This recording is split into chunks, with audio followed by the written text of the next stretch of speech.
Jaynagar custom विभाग ने चीन लदे पिकअप वाहन को जब्त कर कार्यालय ले जाने के क्रम में व्यवसायियों ने कस्टम विभाग के अधिकारियों की कार्यशैली को लेकर गुरुवार को स्थानीय जय हिंद सिनेमा चौक के समीप जमकर हंगामा किया। हालांकि कि विभागीय अधिकारियों ने चालक द्वारा कागजात उपलब्ध नहीं कराने की बात कही।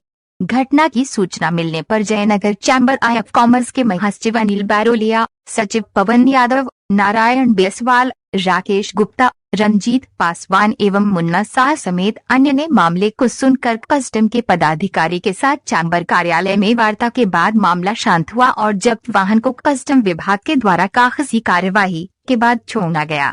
प्राप्त सूचना के अनुसार गुरुवार की सुबह 4 चक्का पिकअप वाहन BR 32 GB 0137 जयनगर से चीनी लेकर लदनिया जा रहा था। थाना क्षेत्र के बेला बांध चौक के समीप कस्टम विभाग के अधिकारियों व कर्मियों ने चीन लदे पिकअप को रोकर चालक हरि मंडल से पूछताछ की। चालक से पूछताछ के क्रम में कस्टम कर्मियों ने चालक से मोबाइल फोन जब्त कर लिया, जबकि चालक के द्वारा वाहन पर लदे सामानों की पर्ची दिखाई गई। लेकिन कस्टम विभाग ने चीन लदे पिकअप वाहन को जब्त कर जयनगर कार्यालय ला रही थी। घटना की सूचना पर आक्रोशित व्यवसायियों ने जय हिंद सिनेमा चौक के समीप कस्टम के कार्यशैली पर जमकर हंगामा किया। जयनगर चैम्बर ऑफ कॉमर्स के पदाधिकारियों के हस्तक्षेप के बाद मामले को शांत कराया गया।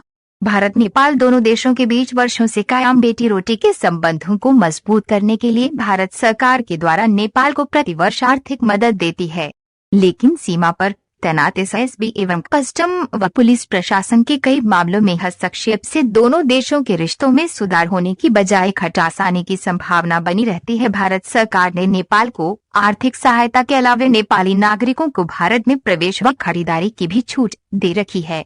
सीमावर्ती क्षेत्र के बाजारों की रौनक भी नेपाली नागरिकों के खरीदारी पर आश्रित है, लेकिन सीमा पर तैनात SISB व कस्टम विभाग के रवैये के कारण लोगों को सवाल पर सवाल पूछे जाने के कारण सीमावर्ती क्षेत्र के बाजारों पर भारी प्रभाव पड़ा है।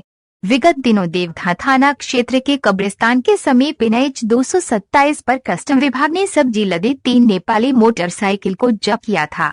कस्टम विभाग के द्वारा नेपाली नंबर मोटरसाइकिल होने के कारण उसे जब्त किया गया।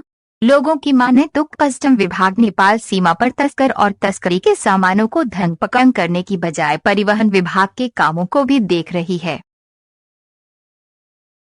जयनगर से जा रहे थे गाड़ी लेके क्या बोलते अपना बदनिया, तो बेला बांध से नीचे उतरे तो कस्टम वाला हमको पकड़ लिया है। ठीक है, तो हम बात करने लगे मोबाइल से, तो मेरा मोबाइल छीन लिया है और पेपर भी दिखाने का मौका नहीं दिया हमको कि पेपर मुझे देखा और हमको बोला गाड़ी घुमाओ वहाँ से। आपके गाड़ी को कौन सामान है? चीनी रोड। क्या नाम हो गया आपका? बेला क्या करता है, वो कमला पुल पर चेक कर रहे थे, इनके पास कोई कागज नहीं था। इन्होंने बोला कि मैं कागज ऑफिस में आकर दिखा दूंगा। स्वेच्छा से आ रहे थे, हम लोग कर रहे थे। इसी बीच में व्यापारियों लोग ने सोचा कुछ गड़बड़ है, उन्होंने बातचीत कर रहे हैं हम लोग, फिर ऑफिस में जाके हम लोग बात कर रहे हैं। चालक पता आप पर आरोप लगा रहा है कि हमारा मोबाइल छीन लिया और पेपर दिखा रहे थे। इस बार आप खुद अभी चेक कर सकते हैं, उसके पास सारा चीज है। हम लोग कुछ नहीं कुछ किए, ये लोग खुद अपनी मर्जी से चल रहे थे, हम लोग को कोऑपरेट कर रहे थे। इसी बीच ये लोग जान रहे हैं कि क्या काम। कोऑपरेट अगर व्यवसायी वो करते तो ये नौबत होता। सभी तो ठीक ही चल रहा है, क्या दिक्कत? क्या नाम हो गया आपका? मेरा पवन कुमार नाम है। कौन पद पे आप हैं? सुपरिटेंडेंट है। सर, आज एक चीनी की गाड़ी लदनिया जा रही थी। चेकिंग के दरमियान कस्टम के सुपरिटेंडेंट साहब ने गाड़ी को रोका और गाड़ी को वापस उन्होंने घुमा के बाजार में लाया। इस बात को लेकर कुछ हंगामा वगैरह हुआ, हमें जानकारी भी, तो हम तुरंत वहां पहुंचे। काफी भीड़ और काफी हंगामा था। जानकारी हुई कि भाई कस्टम के द्वारा गाड़ी को चेक किया गया था और उसके कागजात को लेकर बात हो रही थी। तो वहां से हम सभी लोग चैम्बर कार्यालय में आए।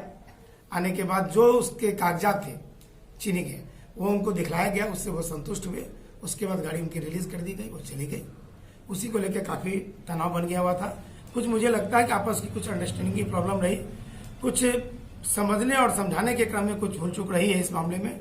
क्योंकि अगर वहां गाड़ी को रोक दिया जाता और वहां मंगवा के कागज देख लिया जाता तो भी हो सकता था, क्योंकि पीछे से मोटरसाइकिल से जिनका सामान था वो जा रहे थे कागजात लेकर और आगे गाड़ी थी।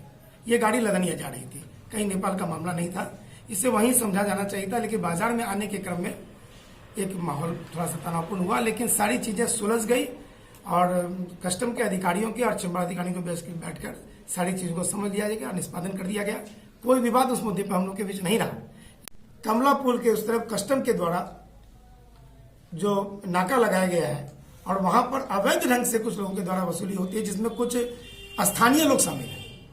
इस पर कई बार पूर्व में भी विवाद हुआ है और मामला बना है, कुछ लोगों को वहां से हटाया गया था, लेकिन वो स्थिति 2-4 हफ्ते के बाद फिर पूर्व की तरफ बन जाती है और वसूली शुरू होती है।